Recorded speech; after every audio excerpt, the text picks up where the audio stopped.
Good morning students. आवाज येतोय?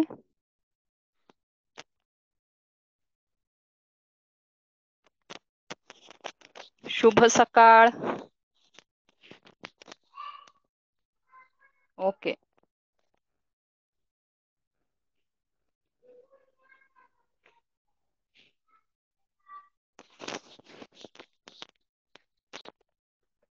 कालच्या क्लासला काय पाहिलंय आपण?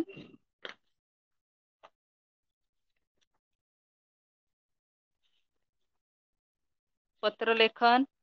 सर्वांना समजलं कसं लिहायचंय पत्रलेखन?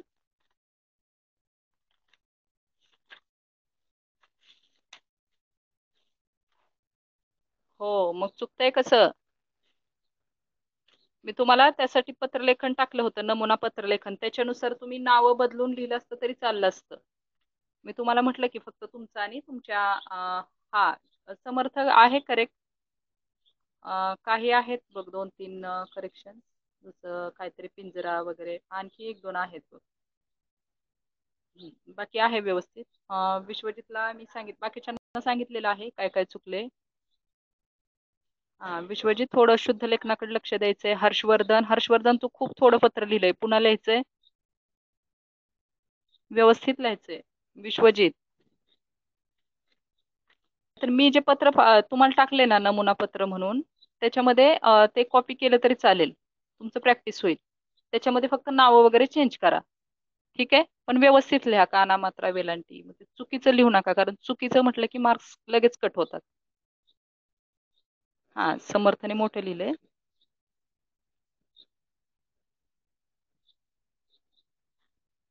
ठीक आहे. आता पेज नंबर 17. पेज नंबर 17 सर्वांनी काढायचं आहे.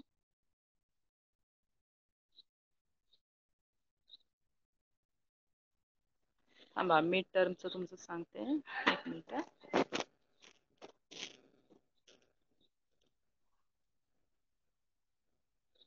मिड टर्मला पत्रलेखन नाही येणार.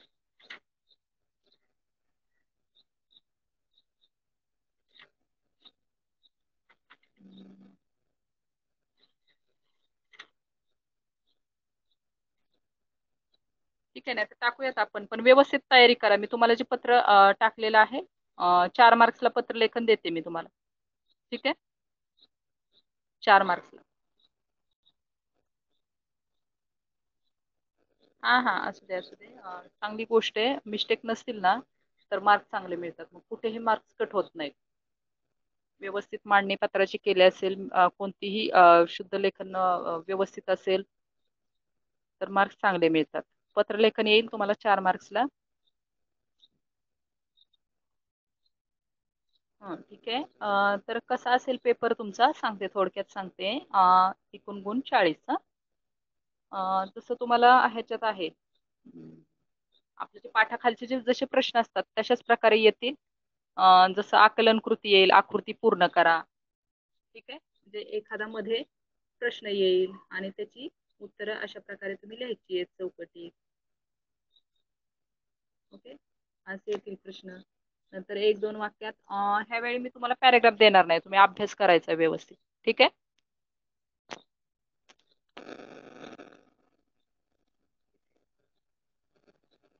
व्यवस्थित अभ्यास करायचा आहे. नंतर 1-2 वाक्यात उत्तरे लिहा. थोडक्यात परीक्षेचं सांगते तुम्हाला काय काय येईल.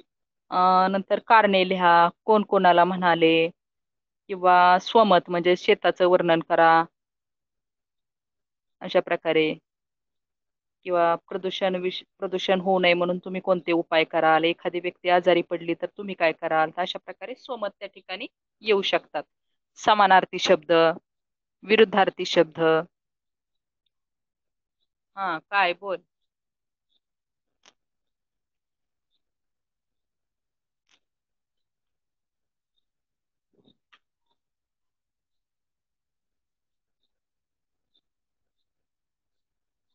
ठीक आहे.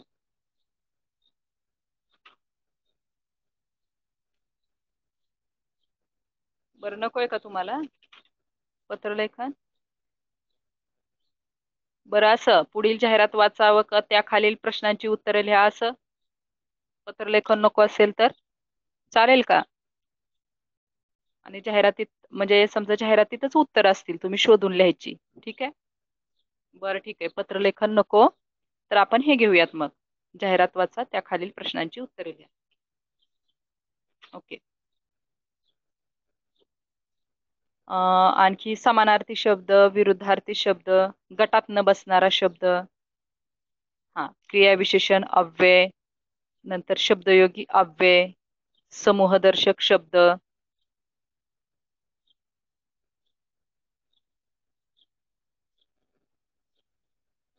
वाक्प्रचार, अर्थपूर्ण शब्द शोधून लिहा. पत्रलेखन नको म्हणताय तुम्ही, ठीक आहे, पत्रलेखन नाही देत. मग त्याच्याऐवजी तुम्हाला देते जाहिरात आणि त्या खालील प्रश्नांची उत्तरे. लिहायची नाही जाहिरात, फक्त जाहिरात तुम्हाला दिली जाईल रेडीमेड आणि त्याच्यामधली उत्तरं शोधून फक्त त्या प्रश्नांची उत्तरं लिहायची. ठीक आहे. हा, तर असा येईल पेपर तुम्हाला. 40 मार्क्सचा पेपर आहे.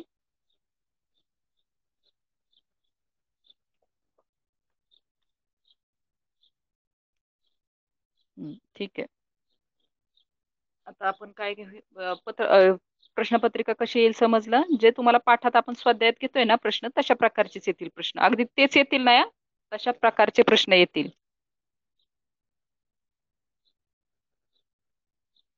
लिहायची का जाहिरात तुम्हाला? जाहिरात लिहायची असेल तर तो प्रश्न देते तुम्हाला. हा नाही, आपली 40ची आहे. नाही नाही लिहायची तर जाहिरातीखालील प्रश्न लिहा. ठीक आहे. ते पण मी मार्क्सच्या सिस्टीमवरती बघते, कसं काय मार्क्स ऍडजस्ट होत आहेत, त्यानुसार देते पेपर तुम्हाला.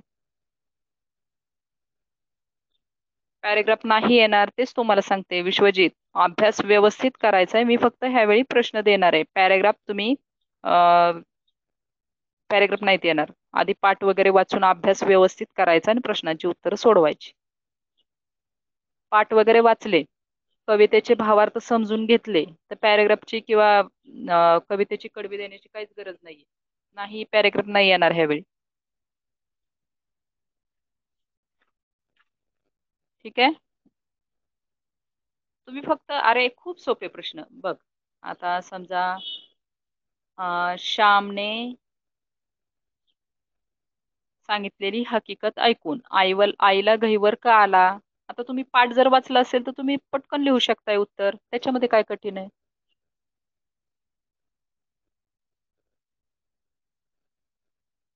ठीक आहे.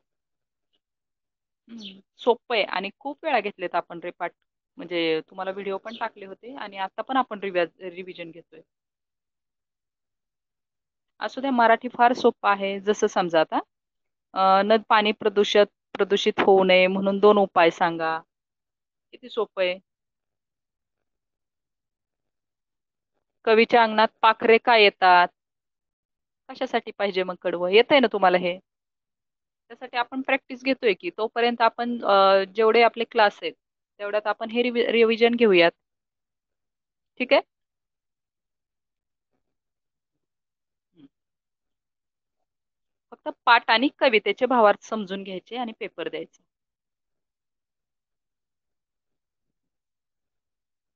आता कुठे आलेलो आहोत आपण, पेज नंबर 17. हे सुद्धा महत्वाचं आहे, पहा, सूचना फलक.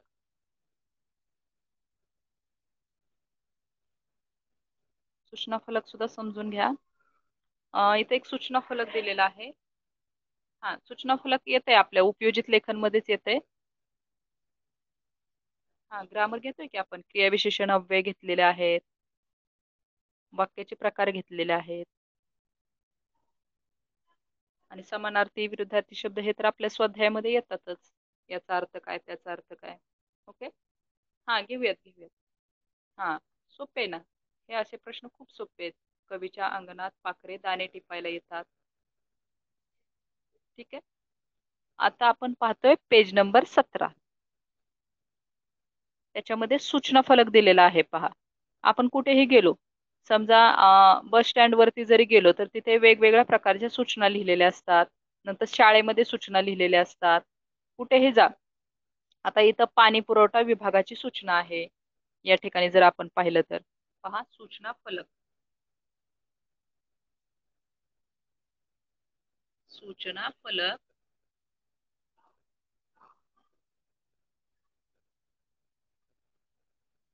आता हा सूचना फलक जो दिलेला आहे हा प्रश्न येतो. आता 4 प्रश्न आहेत 4 मार्क्ससाठी. ठीक आहे. येतोय का आवाज आता?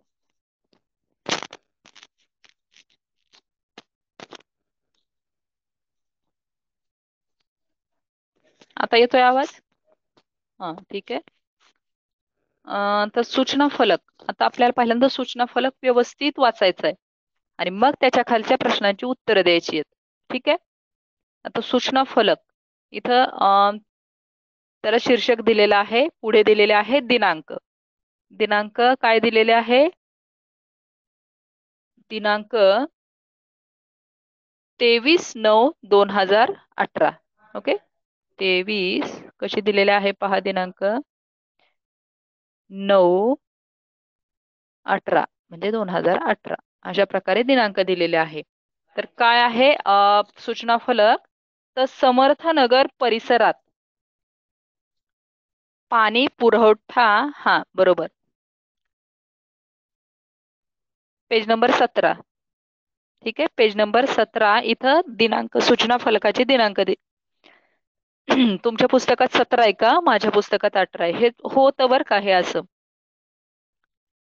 बऱ्याच वेळा होतं. आता पुढच्या जे नवीन पुस्तक असेल त्याच्यात कदाचित 19 असेल, तर अशा प्रकारे होतं. माझ्यात 18 आहे.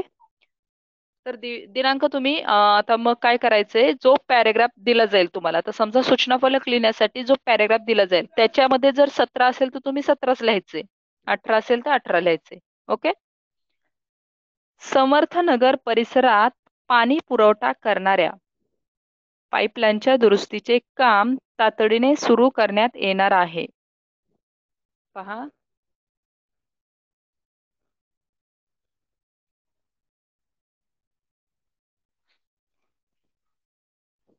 व्हिडिओ दिसतोय?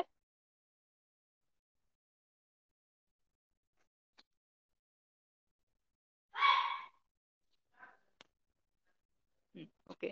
तर समर्थनगर परिसरामध्ये पाणी पुरवठा करणाऱ्या जी पाईपलाईन आहे तिच्या दुरुस्तीचं काम करण्यात आलेलं आहे, येणार आहे. आणि समर्थनगर परिसरातील सर्व नागरिकांनी याची नोंद घ्यावी. म्हणजे सर्व नागरिकांना हे सूचित करण्यात आलेलं आहे, माहिती देण्यात आली आहे की या ठिकाणी पाईपलाईन दुरुस्तीचं काम चालू आहे. तेच उपलब्ध पाण्याचा वापर अधिक काटकसरीने व जपून करावा. आता पाईपलाईनचं काम आहे, चालू आहे, तर त्यावेळी पाणी पुरवठा बंद राहणार आहे. म्हणून जे जे आपल्याकडे पाणी आहे, जेवढं पाणी आहे त्या पाण्याचा वापर हा अतिशय काटकसरीने व्यवस्थित जपून करायचा आहे. सूचना कोणाकडून आलेल्या आहे? पाणी पुरवठा विभाग, समर्थनगर, इथून ही सूचना आलेली आहे. ठीक आहे. आता याच्या वरती आपल्याला प्रश्न दिलेले आहेत. प्रश्न किती दिलेले आहेत? 4. पहा प्रश्न. पहिला जो प्रश्न आहे, ही सूचना कोणत्या तारखेला देण्यात आली आहे? आता तुमच्याकडे जी तारीख असेल ती तुम्ही लिहू शकता. ही सूचना कोणत्या तारखेला देण्यात आली आहे?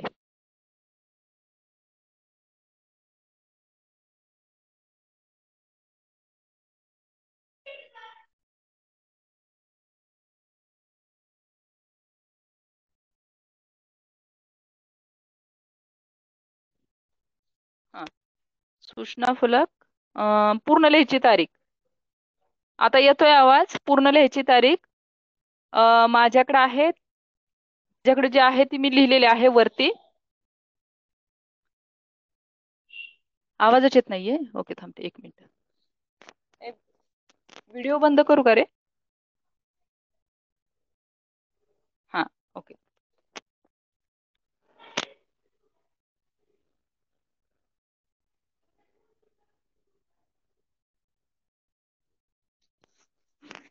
हा, ओके.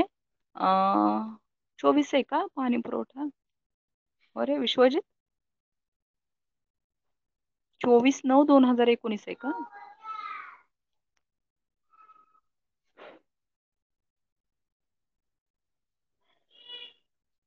ओके, बरं बरं, ठीक आहे. 2017 आहे ओंकारच्या पुस्तकामध्ये. ठीक आहे. जे जे तुम्हाला समजा पुस्तकात आहे ते नाही, पण ज्यावेळेस परीक्षेला आपण जो सूचना फलक दिला जाईल त्याच्यावरती जी तारीख आहे ती आपण टाकायची आहे. ठीक आहे. ओके, असू द्या. हा, तर जी तारीख आहे ती तुम्ही लिहिलेली आहे. ओके, बरोबर आहे. आता प्रश्न आहे दुसरा. दुसरा प्रश्न काय आहे?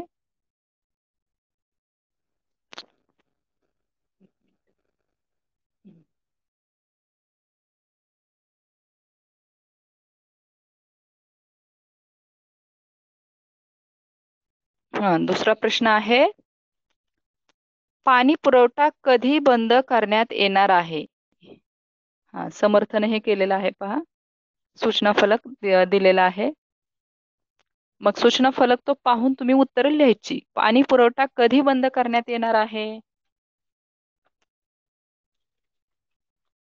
आता इथं उद्या म्हणजे किती तारखेला?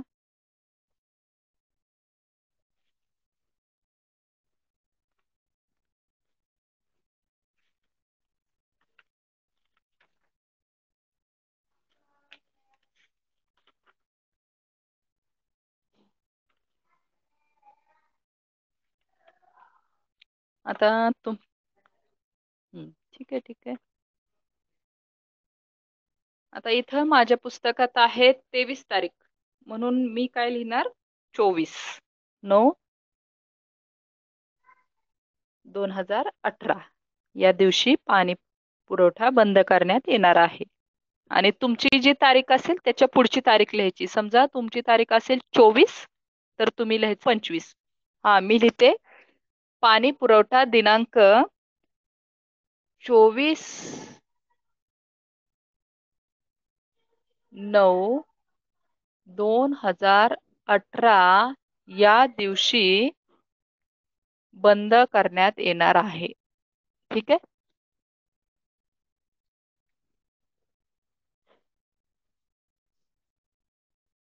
कारण इथं आपल्याला ज्यावेळेस सूचना दिलेल्या आहेत त्यावेळेस काय लिहिलेलं आहे की उद्या उद्या आपल्या परिसराचा पाणी पुरवठा बंद करण्यात येणार आहे. आता आज जर 23 तारीख असेल तर उद्याची तारीख किती असेल?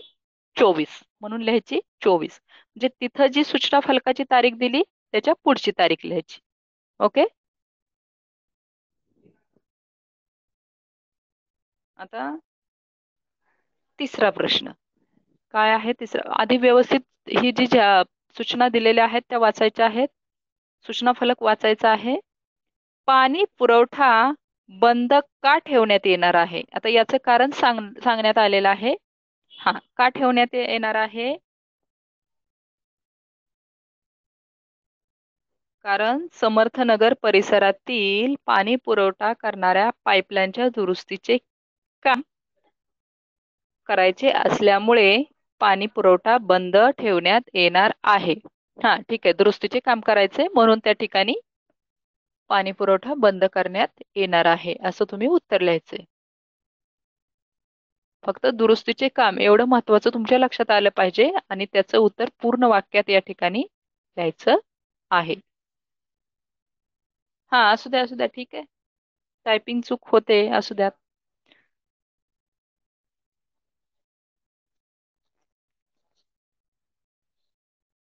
आणि हे एक करा रे, तुम्ही ज्यावेळेस होमवर्क लिहिताय का नाही, मी समजा लिहिलं शुद्ध लेखन आवश्यक आहे, तर त्याच्यामध्ये इतक्या चुका असतात की त्या मी सगळ्याच तिथं अगदी तुम्हाला हे करून मग तुम्ही काय करायचं की ते जे तुम्ही लिहिलंय ते वाचायचं, व्यवस्थित वाचायचं. मग वाचताना आपल्या चूक लक्षात येते.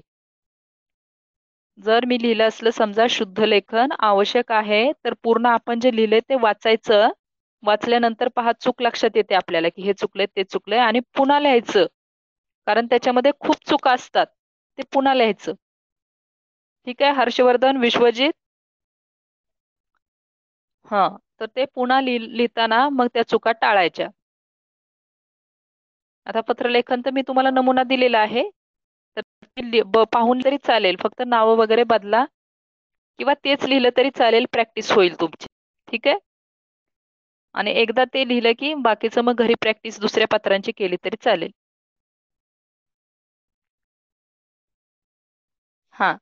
काय सांगितलं मी? पाणी पुरवठा बंद का ठेवण्यात येणार आहे त्याचं झालेलं आहे. आता चौथं, पाण्याच्या वापराबाबत नागरिकांना कोणती सूचना देण्यात आली आहे? काय सूचना दिलेली आहे नागरिकांना पाण्याच्या वापराबाबत? पाण्याचा वापर कसा करायचा आहे त्यांनी? नागरिकांना अशी सूचना देण्यात आलेली आहे की त्यांनी त्यांच्याकडे उपलब्ध असलेल्या पाण्याचा वापर कसा करायचा आहे? काटकसरीने व जपून. कसा करायचा आहे वापर? काटकसरीने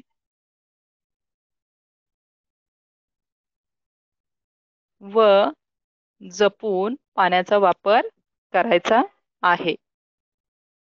ठीक आहे.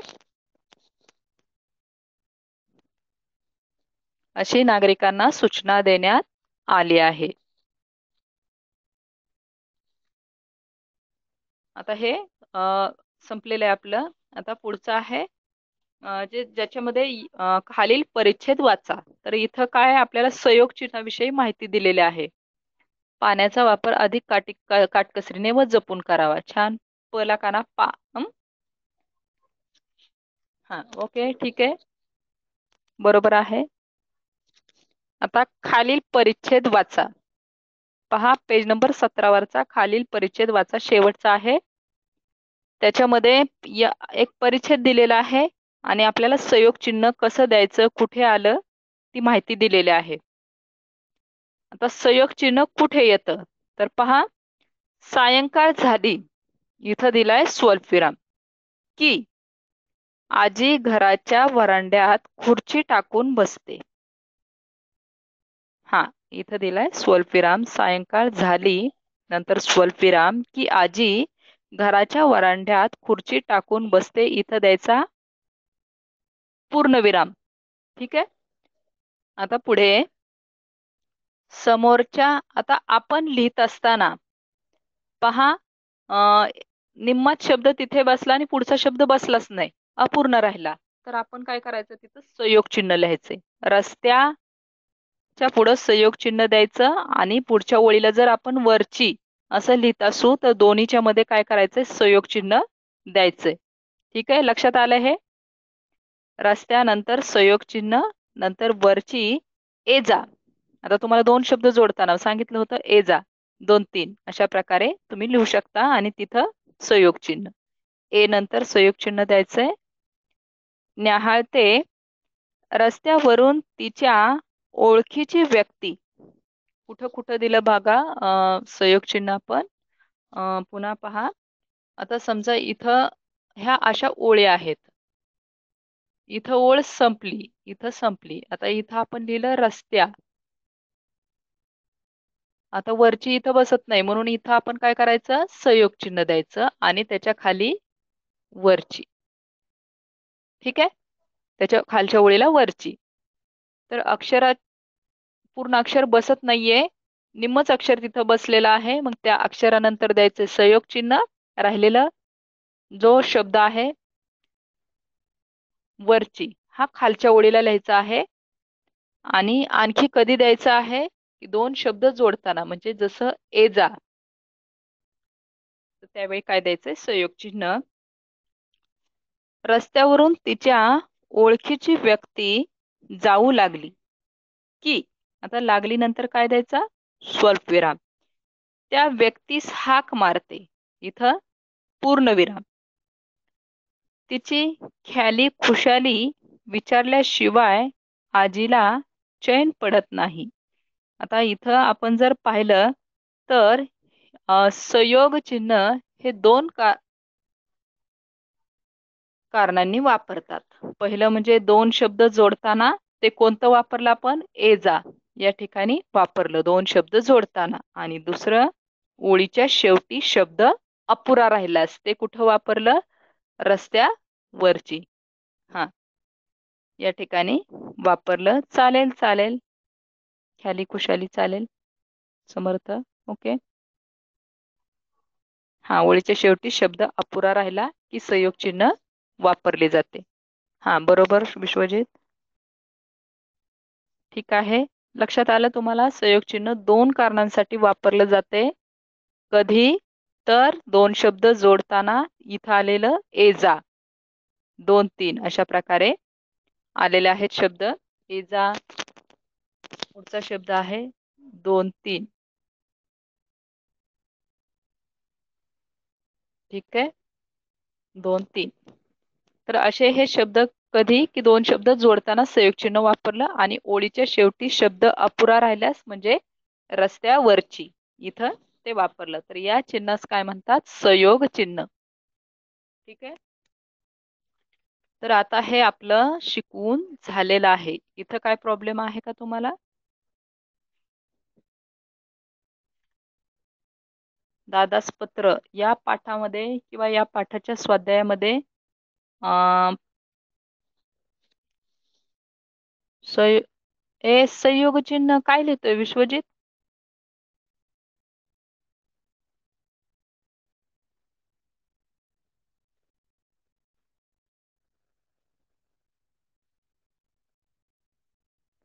हा बघा, काय बघा रे?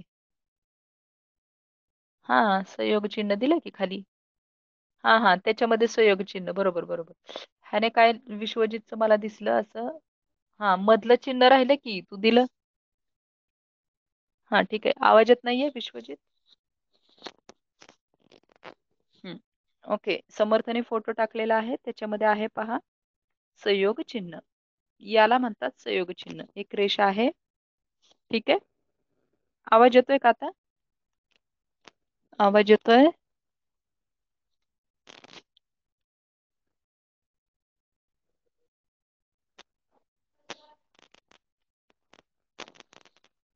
समर्थ, विश्वजित, कोण कोण आहात तुम्ही? आवाज येतोय? हर्षवर्धन, आर्यन.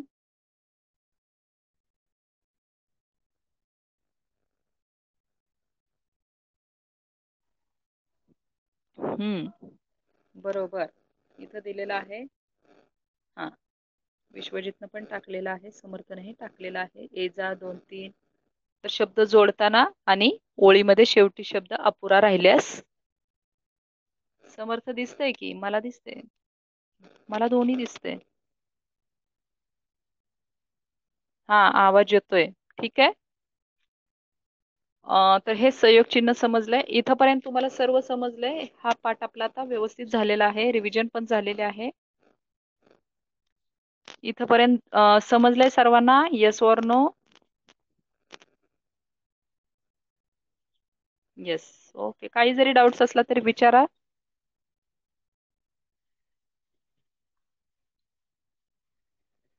ठीक आहे. मग आपण हर्षवर्धन समजलंय? आर्यन?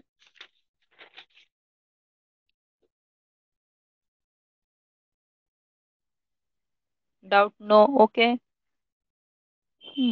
ओके, बरोबर. आता पुढे जाऊयात.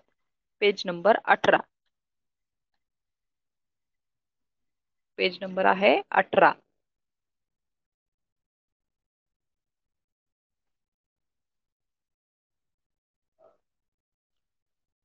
काय दिसतंय तुम्हाला पेज नंबर 18 वरती? हा, टप टप पडती. कविता आहे 6वी. नाव काय आहे? टप टप पडती. टप टप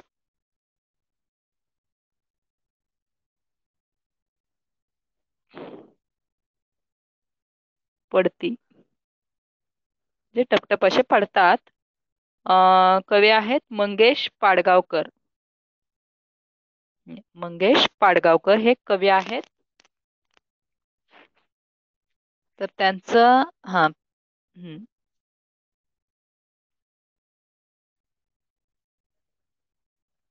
काय टाकले? ठीक आहे, टपटप पडती. या ठिकाणी पहा, एक चित्र दिलेलं आहे. झाड मोठं आहे पहा, पारिजातकाचं जे फुलाचं झाड असतं ते मोठं असतं. पाहिलंय तुम्ही पारिजातकाचं झाड? पारिजातक मोठा असतो थोडस, बाकीच्या फुलझाडांपेक्षा बऱ्यापैकी मोठा असतो तो.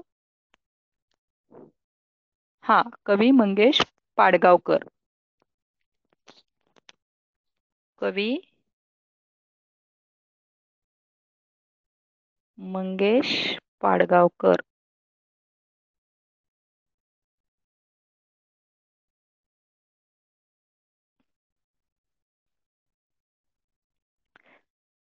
पारिजातकाचं झाड पाहिलंय का तुम्ही? घरा शेजारी म्हणजे खूप जवळ आहे पारिजातकाचे झाड. ओके.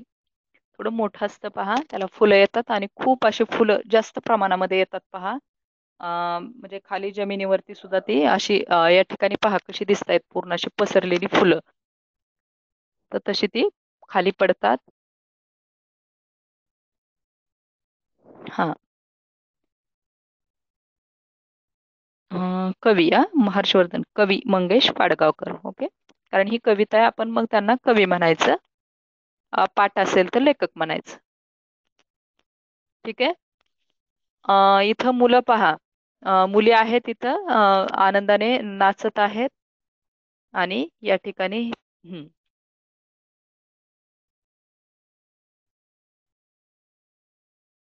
हा पारिजातक फुल. Okay okay.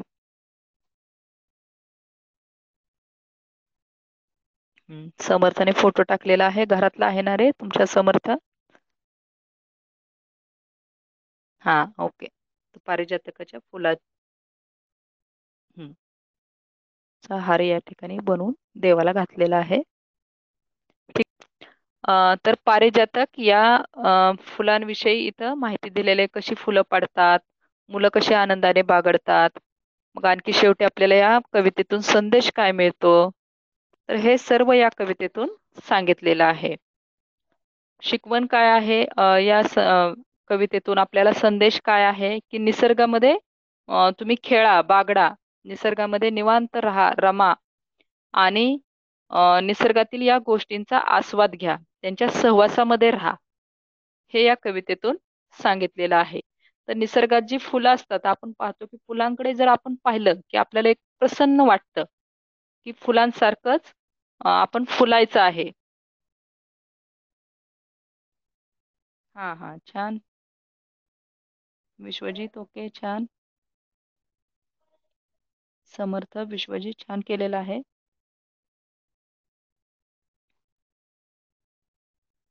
हा हा. अरे अरे. दिसतंय आता?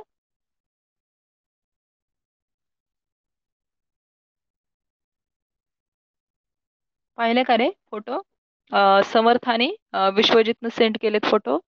त्यांच्या घरातले आहेत. त्यांनी कशा प्रकारे फुलांची सजावट केलेली आहे. परत टाकावं लागेल ना आधी. हा. परत टाका रे विश्वजित. हा ठीक आहे. आता दिसतायत. विश्वजितनेही फोटो टाकलेला आहे आणि समर्थनेही. ठीक आहे.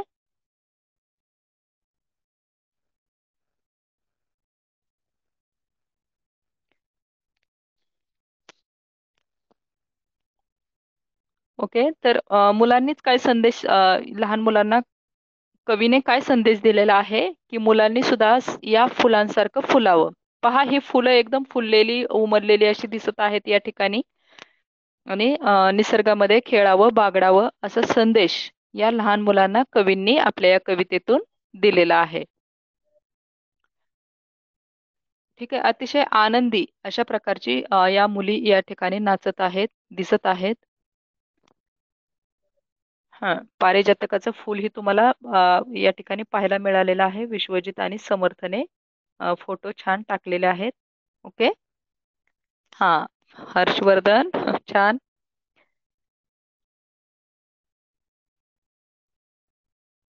हम्म. तर आपण आता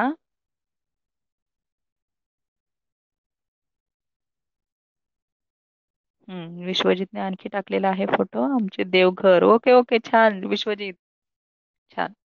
आता मंगेश पाडगावकर यांचा आपण परिचय पाहतोय की त्यांचा जन्म आहे 1929. त्यांचा जन्म किती आहे? हा. छान छान विश्वजित. एकदम छान. खूप छान. समर्थ आणि विश्वजित. छान. 1929 त्यांचा जन्म आहे आणि मृत्यू आहे 2015.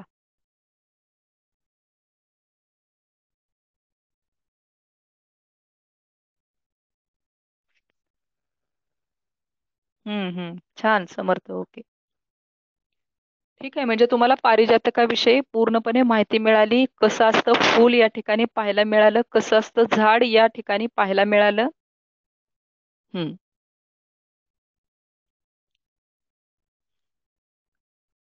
आणि कवितेचा संदेशही आपल्याला आता पाहायचा आहे. काय दिलाय कवितेतून संदेश. तर या ठिकाणी मंगेश पाडगावकर यांच्याविषयी आपण जीवन परिचय त्यांचा पाहतोय. त्यांच्या ज्या रचना आहेत त्या पाहतोय. त्यांचा जन्म आहे 1929. मृत्यू आहे. हा समर्थ, ओके ठीक आहे. फुलं छान उमललेले आहेत. खूप छान दिसत आहेत फुलं.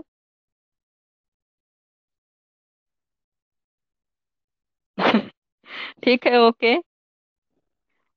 विश्वजित समर्थ. आता आपण पाहतोय मंगेश पाडगावकर यांचा जीवन परिचय. हम्म. तर 1929 जन्म, मृत्यू आहे. बास समर्थ विश्वजित. 2015 आहे मृत्यू. मला सांगा त्यांच्या रचना कोणकोणत्या आहेत पुस्तकामध्ये. पहा, समर्थ, विश्वजित, हर्षवर्धन. मला सांगा रचना. आर्यन. पहिली त्यांची रचना आहे धारा नृत्य. नंतर दुसरी रचना आहे जिप्सी. पुढची रचना आहे छोरी. मीरा. हा. नंतर नंतर कोणती आहे. हे आहेत त्यांचे कविता संग्रह. पुढचा आहे सलाम. सलाम. हे त्यांचे कविता संग्रह प्रसिद्ध आहेत. सलाम. पहा कोणकोणते आहेत. धारा नृत्य. माहिती असावे तुम्हाला कवींचा जीवन परिचय, त्यांच्या रचना. नंतर आहे जिप्सी.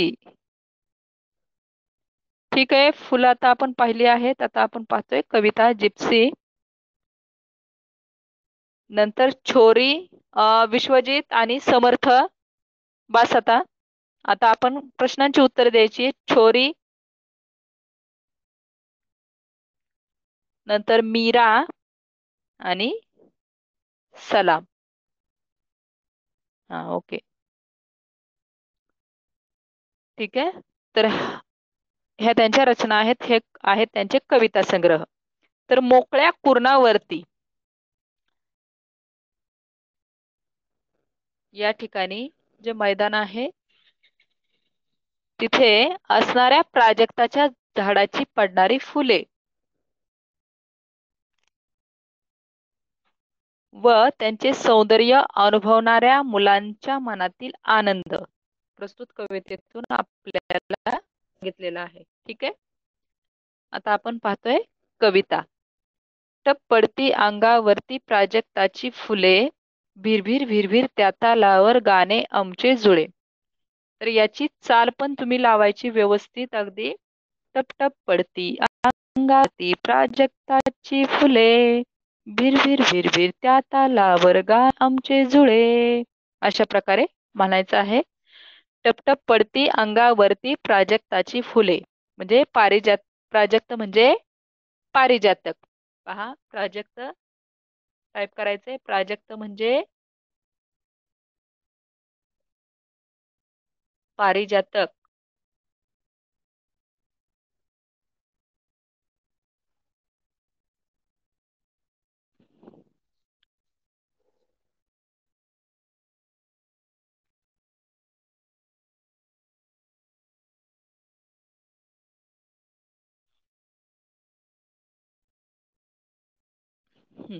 तर टपटप अशा प्रकारे ही पारिजातकाची शुभ्र फुले आमच्या अंगावर टपटप अशी पडत आहेत.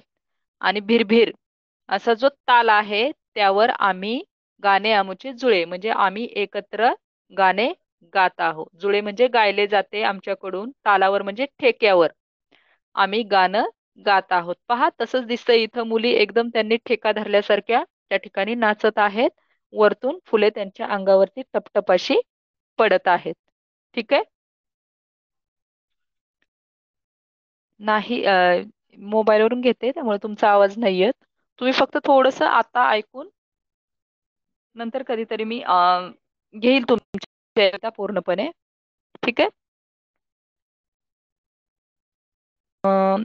पुढचं घ्या. कुरणावरती झाडांखाली ऊन सावली विंते जाळी येतो पा वा पहा बरारा गवत खुशीने डुले. टप टप पडती अंगावी प्राजक्ताची फुले. अशा प्रकारे म्हणायचंय.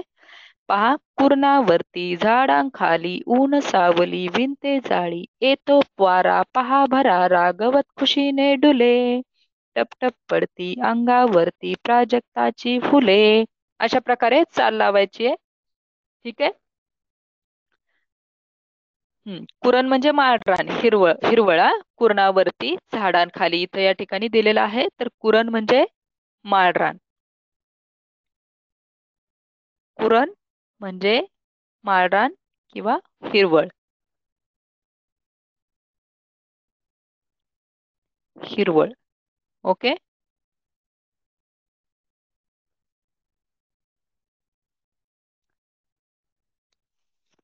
हा, तर कविता गा मग तुम्ही. बरं ठीक आहे, थांबा, हे 2 मिनिटात तुम्हाला गाऊनच दाखवते. हे नंतर आपण शिकूया उद्या. फक्त गाऊन दाखवते. तुम्ही काय करा, ऑडिओ क्लिप मला पाठवा. ओके. हा, आजचा होमवर्क काय आहे? Audio clip. Homework audio clip. Okay. हा. टप टप पडती अंगावरती प्राजक्ताची फुले, भिरभिर भिरभिर त्या तालावर गाणे आमचे जुळे. टप टप पडती अंगावरती प्राजक्ताची फुले, कुरणावरती झाडांखाली ऊन सावली विणते जाळी, येतो वारा पहा भरारा गवत खुशीने डुले. टप टप पडती अंगावरती प्राजक्ताची फुले, दूर दूर हे सूर वाहती उन्हात पिवळ्या पहा नाहती, हसते धरती फांदीवरती हा झोपाळा झुले. टप टप पडती अंगावरती प्राजक्ताची फुले, गाणे आमचे झुळझुळ वारा, गाणे आमचे लुकलुक तारा, पाऊस वारा मोर पिसारा या गाण्यातून फुले.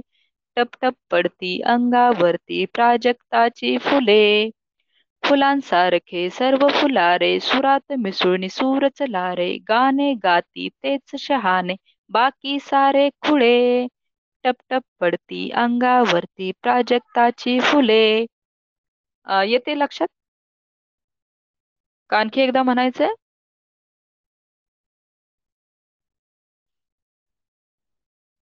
बरं ठीक आहे. समर्थ असंच केलंय का सेंड? अशीच चाल लावायची आहे सर्वांनी? आता मी जी लावली तशीच चाल लावायची आहे? हा, लक्षात आली चाल की पुन्हा म्हणून दाखवायचंय?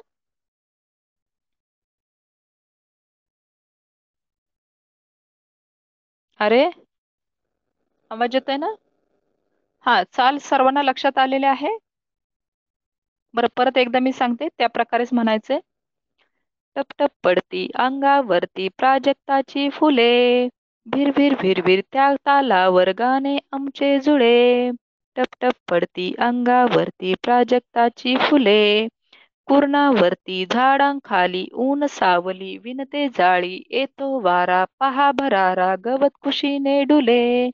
टप टप पडती अंगावरती प्राजक्ताची फुले, दूर दूर हे सूर वाहती उन्हात पिवळ्या पहा नाहती, हसते धरती फांदीवरती हा झोपाळा झुले.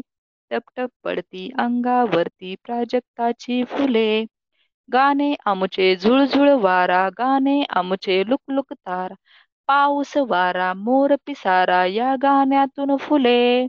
टप टप पडती अंगावरती प्राजक्ताची फुले, फुलांसारखे सर्व फुलारे सुरात मिसळून सूरच लारे, गाणे गाती तेच शहाणे बाकी सारे खुळे. टप टप पडती अंगावरती प्राजक्ताची फुले. तर अशा प्रकारे सर्वांनी पाठवायची ऑडिओ क्लिप. ठीक आहे. ओके.